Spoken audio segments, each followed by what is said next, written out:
Hi friends, ಇವತ್ತು ನಾವು ನಮ್ಮ ತವ್ರ ಮನೆಗೆ ಹೊಂಟೇವಿ ರೀ. ಯಾಕಂದ್ರೆ ರೀ ಅಲ್ಲಿ 5 ವರ್ಷಕ್ಕೊಮ್ಮೆ ಮಹಾಲಕ್ಷ್ಮಿ ಜಾತ್ರಾ ಮಹೋತ್ಸವ ಆಗ್ತೈತೆ ರೀ. ಹಾಗಾಗಿ ನಾವು ಈಗ ಟ್ರೈನ್ ಹಿಡ್ಕೊಂಡು ಹೊಂಟೇವಿ ರೀ. ಅಲ್ಲಿ ಟ್ರೈನ್ ಒಳಗೆ ಒಂದು ಸ್ವಲ್ಪ ರಶ್ ಇತ್ತು ರೀ, ಹಾಗಾಗಿ ಅಡ್ಜಸ್ಟ್ ಮಾಡ್ಕೊಂಡು ಹಾಗೆ ಬಂದ್ವಿ ರೀ. ಅಷ್ಟರೊಳಗೆ ಅಂದ್ರೆ ರೀ ನಮ್ಮ ಊರು ಬಂದು ಬಿಟ್ಟಿತ್ತು ನೋಡ್ರಿ, ರಾಯಬಾಗ ಅನ್ನೋ ತಡೆಲ್ಲ ಏನೋ ಒಂಥರ ಎಮೋಷ್ನಲ್ ರೀ. ಮತ್ತು ಅಲ್ಲಿ ಎಲ್ಲ ನೋಡಿದ್ರೆ ಫುಲ್ ಎಲ್ಲ ಚೇಂಜ್ ಆಗಿತ್ತು ರೀ. ಮತ್ತು ಫುಲ್ ಇಂಪ್ರೂವ್ಮೆಂಟ್ ಆಗಿದೆ ರೀ. ಅದನ್ನು ನೋಡ್ಕೊಂಡು ಒಂದು ರೀತಿ ಏನೋ ಎಮೋಷ್ನಲ್ ಆಗ್ತಿತ್ತು. ಯಾಕಂದ್ರೆ ನಾವು ಹುಟ್ಟಿ ಬೆಳೆದಂಥ ಊರಲ್ರಿ ಇದು. ಹಾಗಾಗಿ ಎಲ್ಲ ಹೆಣ್ಮಕ್ಳಿಗೆ ಅವ್ರವ್ರ ತವ್ರ ಮನೆಗೆ ಹೋಗ್ಬೇಕಾದ್ರೆ ಯಾವ ರೀತಿ ಫೀಲ್ ಆಗ್ತದಂತ ಆ ಹೆಣ್ಮಕ್ಳಿಗೆ ಗೊತ್ತಾಗ್ತಿದ್ರಿ ಆ ಫೀಲ. ಅಲ್ಲೆಲ್ಲ ಸುತ್ತಮುತ್ತ ನೋಡ್ತಿದ್ರೆ ಎಲ್ಲ ಚೇಂಜಸ್ ಆಗಿತ್ತು ರೀ. ನಾವು ಸಣ್ಣಾಗಿರ್ತಂತ ಇದ್ದಿದ್ದ ವಾತಾವರಣ ಬೇರೆ, ಈಗಿದ್ದ ವಾತಾವರಣ ಬೇರೆ ಆಗಿದೆ ರೀ. ಹಂಗಾಗಿ ಎಲ್ಲ ನೋಡ್ಕೊತ ಹಳೆಯ ನೆನಪುಗಳೆಲ್ಲ ನೆನಪಾಕೋತ ಹೊರಟಿದ್ವಿ. ಅಷ್ಟರೊಳಗೆ ನೋಡ್ರಿ ಬಂದ ಬಿಟ್ಟಿತ್ತು ರೀ ರಾಯಬಾಗ. ಇದು ನಮ್ಮ ರಾಯಬಾಗಿನ ಗೌರ್ಮೆಂಟ್ ಹಾಸ್ಪಿಟಲ್ ರೀ. ಅಲ್ಲಿಂದ ಸ್ವಲ್ಪ ಒಳಗೆ ಮಾರ್ಕೆಂಟರ್ ನೋಡ್ರಿ. ಮಾರ್ಕೆಟ್ ಎಂಟ್ರದಿಂದನೇ ಸ್ಟಾರ್ಟ್ ಆಗ್ತೈತೆ ನೋಡ್ರಿ ಜಾತ್ರೆಯ ಕಳೆ. ಇದೇ ನೋಡ್ರಿ, ಇಲ್ಲಿ ಮಾರ್ಕೆಟ್ದಿಂದನೇ ಸ್ವಲ್ಪ ದೂರದಾಗ ರೀ ನಮ್ಮ ಮನೆ ಇದೆ ರೀ. ಹಾಗಾಗಿ ಅಲ್ಲಿಂದ ಹೊರಟು ರೀ. ಇದು ಮಾಳಿಗಲ್ಲಿ ಅಂತಂದು ಇಲ್ಲಿ ಎಲ್ಲ ಫುಲ್ ಡೆಕೋರೇಷನ್ ರೀ. ಮಾರ್ಕೆಟ್ ಹಿಡ್ಕೊಂಡು ನಮ್ಮ ಮನೆ ಹತ್ರನ ಗುಡಿ ಅದ ರೀ. ಹಾಗಾಗಿ ಫುಲ್ಲೆಲ್ಲ ಡೆಕೋರೇಷನ್ ಫುಲ್ಲೆಲ್ಲ ಲೈಟಿಂಗ್. ಇದನ್ನೆಲ್ಲ ನೋಡ್ತಿದ್ರೆ ಜಾತ್ರೆ ಕಡೆ ಎದ್ದು ಕಾಣಿಸ್ತಾಯಿದೆ ರೀ. ಇದು ಗೋಡೌನ್ ನೋಡ್ಬೋದು ರೀ. ಇಲ್ಲೇ ಎಲ್ಲ ನೋಡ್ರಿ, ಎಲ್ಲ ಭಕ್ತಾದಿಗಳೆಲ್ಲ ಕೊಟ್ಟಿರುವಂಥ ಕಾಳ ಕಡೆ ಎಲ್ಲ ಅಲ್ಲಿಟ್ಟಿದ್ದಾರೆ. ಇಲ್ಲಿಂದ ಜಾತ್ರೆ ಜನರಿಗೆ ಬರ್ತಿದ್ದಾರೆ, ಹೋಗ್ತಿದ್ದಾರೆ ಎಲ್ಲರೂ. ಇದೇ ನೋಡ್ರಿ ನಮ್ಮ ಗಲ್ಲಿ, ಕುಂಬಾರ ಗಲ್ಲಿ. ಇಲ್ಲಿಂದ ಎಂಟ್ರಿ ಆಗ್ತೈತೆ ರೀ. ಇದೇ ನೋಡ್ರಿ ನಾವು ಆಡಿ ಬೆಳೆದಂಥ ಗಲ್ಲಿ ರೀ. ಇದು ಕಾಳಿಕಾದೇವಿ ಗುಡಿ. ಇದರ ಬಾಜು ಇರೋದು ನಮ್ಮ ಮನೆ ರೀ. ನಮ್ಮ ಮನೆ ಈಗ ಸದ್ಯ ಹಾಳು ಬಿದ್ದಿದೆ ರೀ. ಈಗ ಸದ್ಯ ಇದು ನೋಡ್ರಿ ನಮ್ಮ ಕಾಕ ಅವ್ರ ಮನೆ. ನಮ್ಮ ಮನೆ ಅಷ್ಟರೊಳಗೆ ನಮ್ಮ ಅಪ್ಪ ವೈನಿ ಇವರೆಲ್ಲ ಹಾದಿ ನೋಡತ್ತಿದ್ರಿ. ಅವ್ರಿಗೆಲ್ಲ ಬಂದು ಭೇಟಿಯಾಗಿ ಅವರು ಎಲ್ಲ ರೆಡಿ ಆಗತ್ತಿದ್ರು. ಇಲ್ಲಿ ನೋಡ್ರಿ ನಮ್ಮ ತಂಗಿ ಮಗ ಮೊಬೈಲ್ ಹಿಡ್ಕೊಂಡು ಕೊಡ್ತಾನು. ಇದನ್ನು ನೋಡ್ರಿ ನಮ್ಮ ಹಳೆ ಮನೆ ಎಲ್ಲ ಇದನ್ನಾಗಿತ್ರಿದ, ಹಾಳು ಬಿದ್ದಿತ್ರಿದ. ಇಲ್ಲೇ ನಮ್ಮ ಮನೆ ಬಾಜುಕನ ರೀ ಜಾತ್ರೆ ನಡೆದ್ರಿದ, ಮಹಾಲಕ್ಷ್ಮಿ ಗುಡಿ ಇದ.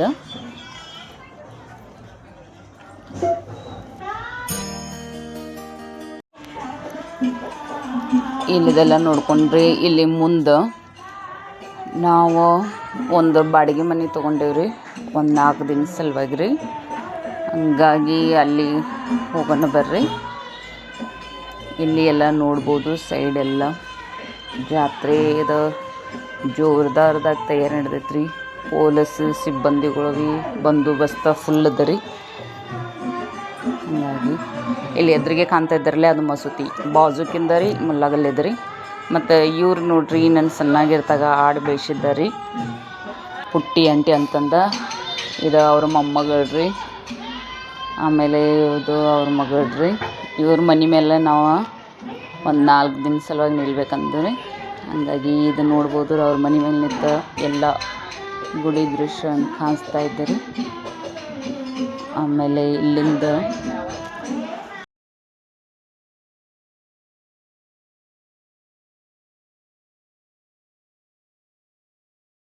ಅದ್ರ ನಂತರ ನಾವು ಗುಡಿ ಹತ್ರ ನಾನು ನಮ್ಮ ತಂಗಿ ಮಕ್ಕಳು ಎಲ್ಲ ಹೋದ್ರಿ.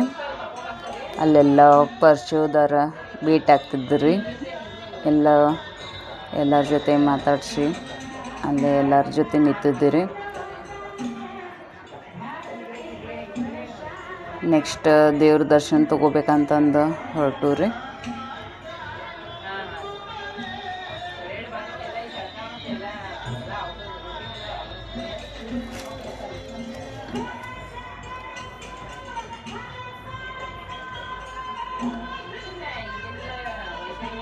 ಹಾಗಾಗಿ ಒಳಗೇನ ಹೋಗೋಕ್ಕಾಗಲಿಲ್ಲ, ಅದಕ್ಕೆ ಹೊರಗೆ ನಿಂತು ದರ್ಶನ ತೊಗೊಂಡು ಅಲ್ಲೇ ಕಪ್ರ ಕಡಿಕಾಯಿ ಎಲ್ಲ ಮಾಡ್ಕೊಂಡು ಹೊರಗಿಂದನೇ ರೀ ಕೈ ಮುಗಿದು ಬಂದ್ವಿ ರೀ.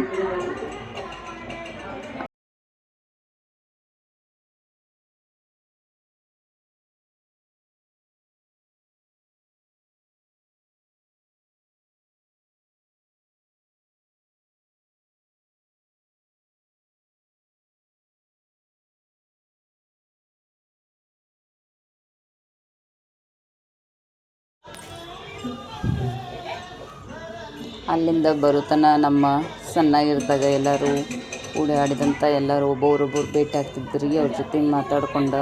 ನಂತರ ರಶ್ ಭಾಳ ಆಗೋದ್ರಿಂದ ನಾವು ಮೊದಲು ಊಟಕ್ಕೆ ಹೋದ್ರಿ.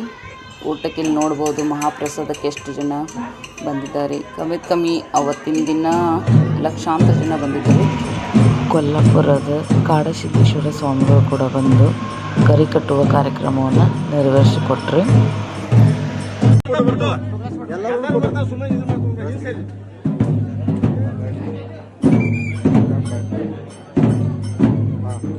ಇದೆಲ್ಲ ಆದ ಕೂಡಲೇ ಸಾಯಂಕಾಲ ರೀ ಹಾರಿಕಾ ಮಂಜುನಾಥ್ ಅವರ ಸ್ಪೀಚ್ ಇತ್ತು ನೋಡ್ರಿ. ಸಾಯಂಕಾಲ ಯಾವ ರೀತಿ ಸ್ಪೀಚ್ ಕೊಟ್ಟಿದ್ದಾರಂತಂದು ನೀವು ಕೇಳಿ ಕಮೆಂಟ್ ಮಾಡಿ. ಬರಲಿ ಜಗತ್ತಲ್ಲಿ ಎಂತೆಂತ ಬದಲಾವಣೆಗಳನ್ನು ತರಬಹುದು. ನಾವು ನಮ್ಮ ಪೂರ್ವಿಕರ ಜೀವಂತ ಸಾಕ್ಷಿ ತೋರಿಸಿಕೊಟ್ಟು ಹೋಗಿದ್ದಾರೆ. ಕೆಲವು ದಶಕಗಳ ಹಿಂದೆ ಪೂಜನೆ ಅಶೋಕ್ ಸಿಂಗಾಜರು ನಿಂತು ಇದೇ ಹಳ್ಳಿಯಿಂದ ಇಡೀ ಹಿಂದೂ ಸಮಾಜಕ್ಕೊಂದು ಕರೆಯನ್ನ ಕೊಟ್ಟಿದ್ರು. ರೋಮ ರೋಮ ಮೇರಮೆ ಹುए राम के लिए आयो कार सेवको बलो कार सेवको गाओ कार सेवको मिटो कार सेवको अगर समय पड़े तो अयोध्या में बहती सरयू नदी को अपने लहू से लाल करना पड़े तो डरो ना कार सेवको. ಅಶೋಕ್ ಸಿಂಗಾಜ್ ಅವರ ಕರೆ. ರೋಮದಲ್ಲಿ ರಮಿಸಿರುವಂತ ರಾಮರಿಗೋಸ್ಕರ ಬನ್ನಿ ಕಾರ ಸೇವಕರಾಗಿ ಹಿಂದೂಗಳೇ. ಸಮಯ ಬಂದ್ರೆ ಅಯೋಧ್ಯೆಗೆ ಹರಿತಿರುವಂತ ಸರಿಯು ನದಿಯನ್ನ ನಿಮ್ಮ ರಕ್ತದ ಕಣಗಳಿಂದ ಕೆಂಪಾಗಿಸುವ ಸಂದರ್ಭ ಬಂದ್ರು ಹಿಂಜರಿದಿರಿ ಕಾರ ಸೇವಕರೇ. ಒಂದು ಅಶೋಕ್ ಸಿಂಗಾಜ್ ಅವುಗಳನ್ನು ಪೂಜೆ ಮಾಡಿ ಹಾಲೆರೆದು ನೀರೆರೆದು ಅವುಗಳನ್ನು ರಕ್ಷಣೆ ಮಾಡಿ ದಂಡತೆ ಕಾಣುವಂತ ಜಗತ್ತಿನ ಏಕಮೇವ ಅದ್ವಿತೀಯ ಸಂಸ್ಕೃತಿ. ನೋಡಿ ಫ್ರೆಂಡ್ಸ್, ಇದು ಫಸ್ಟ್ನೇ ದಿನದ ಜಾತ್ರೆಯದ ಕಾರ್ಯಕ್ರಮ ಆಗಿದೆ ರೀ. ಯಾವ ರೀತಿ ಅನಿಸಿದ್ರಿ ನೀವು ಕಮೆಂಟ್ ಮಾಡಿರಿ. ನಮಸ್ಕಾರ ರೀ.